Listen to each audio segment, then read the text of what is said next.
Olá, a paz do Senhor, meus irmãos, para todos vocês.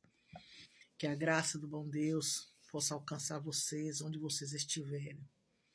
Os tempos são difíceis, tempos trabalhosos, como a Bíblia Sagrada tem falado, mas o Senhor diz que Ele dá graça para nós vencermos os dias maus. E eu quero meditar com vocês aqui nessa palavra. Está lá no livro de Marcos, São Marcos, no capítulo 6. A Bíblia, ela não mente. A Bíblia, ela é chamada de fidedigna, ou seja, ela é digna de toda aceitação. A ciência procura explicar fenômenos que tem aqui na Bíblia, mas não consegue. Porque a fé explica a ciência, mas a ciência não explica a fé. E nesse versículo aqui que eu vou falar, você pode estranhar, mas está aqui escrito na palavra de Deus, que diz assim, Marcos, capítulo 6, diz assim, Jesus partiu dali, chegou à sua terra e seus discípulos o seguiram. Chegando o sábado, começou a ensinar na sinagoga, e muitos ouvindo-o admiravam-se, dizendo, de onde lhe vêm estas coisas? E que sabedoria é esta que lhe foi dada? E tais maravilhas que por suas mãos são realizadas. Não é este o carpinteiro, filho de Maria, irmão de Tiago, de José, de Judas e de Simão? Não estão aqui conosco suas irmãs? E se escandalizavam por causa dele. Então Jesus respondeu, não há profeta sem honra, senão na sua terra, entre seus parentes e na sua casa. Louvado seja Deus para sempre. Meus queridos, no livro do profeta Isaías, diz que Deus daria um sinal, e o sinal seria uma virgem ter um filho, e o seu nome seria Emanuel, ou seja, Deus conosco. Também diz que o principado estaria sobre os seus ombros.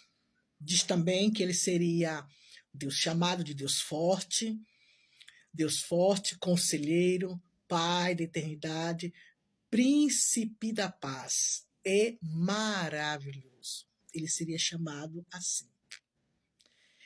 E a Bíblia fala que Maria concebeu do Espírito Santo.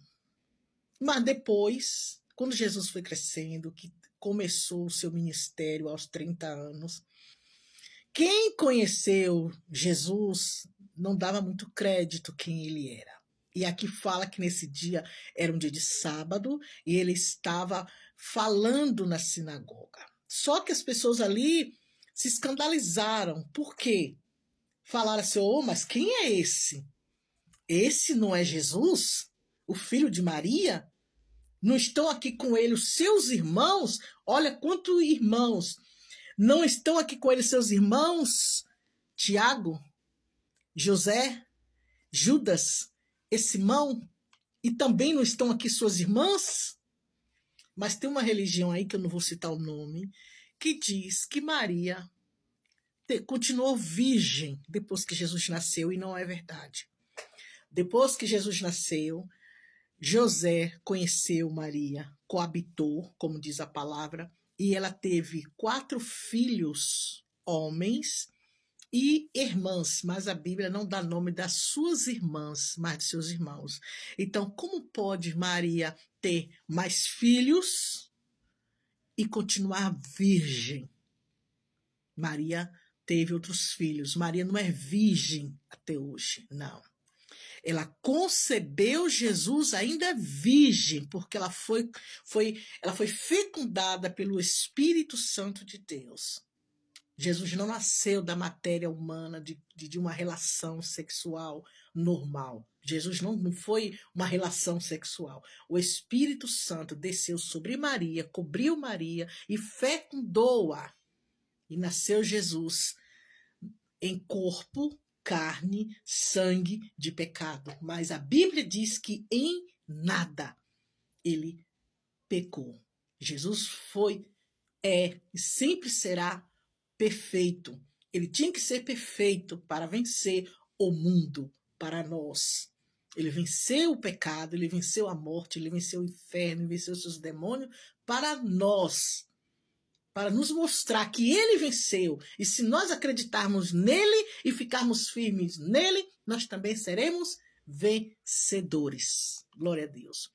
E aqui, eles não acreditavam que Jesus era o Filho de Deus. Mas Jesus fazia grandes milagres.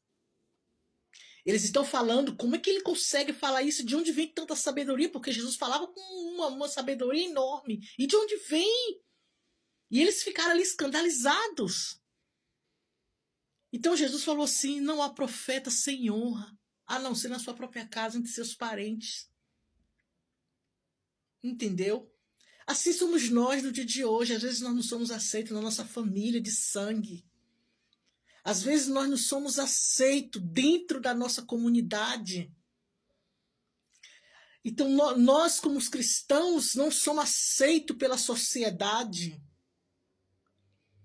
E tem muitos evangélicos, muitos cristãos aderindo às concupiscências da sociedade para poder ser aceito no meio da sociedade. Não quer viver excluso.